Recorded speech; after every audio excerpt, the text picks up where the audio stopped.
Right, a final quick question before we move on to a couple of other matters. Chris Connor, first of all, we know that ratepayers want to be consulted, but we don't want decisions put off for weeks and weeks of discussion. How do you reconcile these two things? I think we're not looking at a situation of tokenism either. I think a lot of the processes that we've had in place from council before ended with the consultation rather than having it built into the process. And I think that's what any planning that needs to be done across the city needs to make sure that consultation to all stakeholders is part of the process, built into it. And I think all the candidates would agree with that's one of the things that the community has been crying out for quite some time, and we need to build that in, make it part of what we do right across the board. But more importantly to all of that, I think it's building the confidence that opinions are taken into serious consideration when it comes to making council decisions. That's part of the integrity, I think, that Gordon's spoken about and other people have spoken about, rather than just take that and not use it and not relay back why the decision was made without using the opinions of the people. I think when people put forward propositions in respect to any development or strategy or idea that council's moving forward with, and council goes the other way, there needs to be an explanation to the community about why. Same as if you have an application that's denied, you need a good explanation too of why it was denied. That's all common sense stuff that I think sometimes we've lost that gentlemanly, for the want of a better word, way of conducting business, the way it should be done.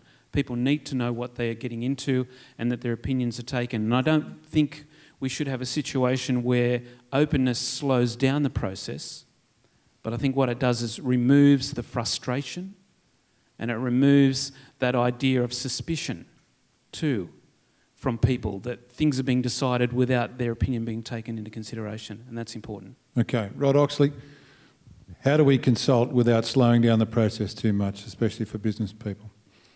I think generally people want certainty, and certainty with certainty comes a whole lot of involvement with other people. The planning system itself is a complex one, and I don't think it's well understood by various sectors of our community. In times it's not understood by the council themselves, and that's been my experience in the past. We need to have a planning structure and a planning system which is well understood, where the controls, the regulations, the way in which the system is structured can be worked through with a degree of simplicity. I think there's always going to be times when people don't like something happening around them.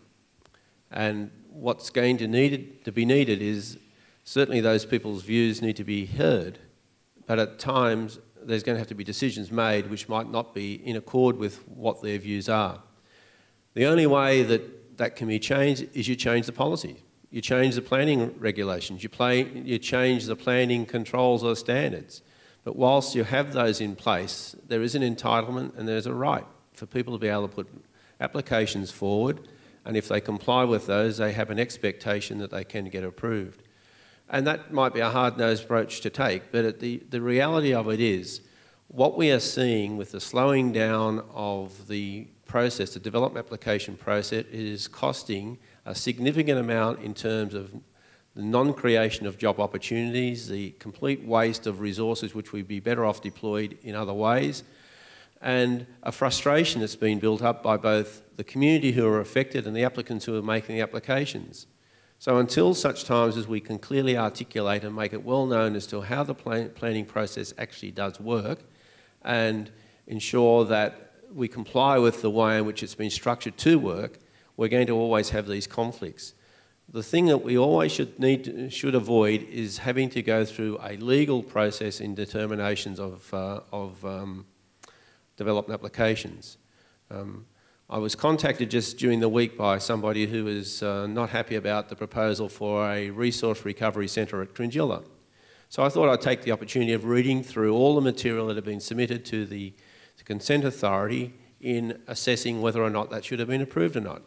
And when I read through that document, and when I read through the assessment that had been made by an independent assessor and had made a recommendation for its approval, there was no reason that I could see why that approval shouldn't have occurred.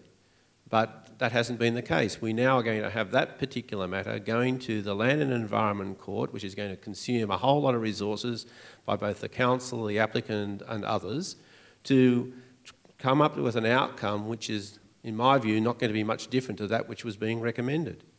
Now, that doesn't make any sense whatsoever. And that's what we're seeing, and that's why we're getting bogged down in some of these issues at the present time. So there needs to be a clearer and better understanding by the community of how the process does work. And the umpire's decision needs to be the one that is the final one. Okay, Rod, we'll have to wrap it up there.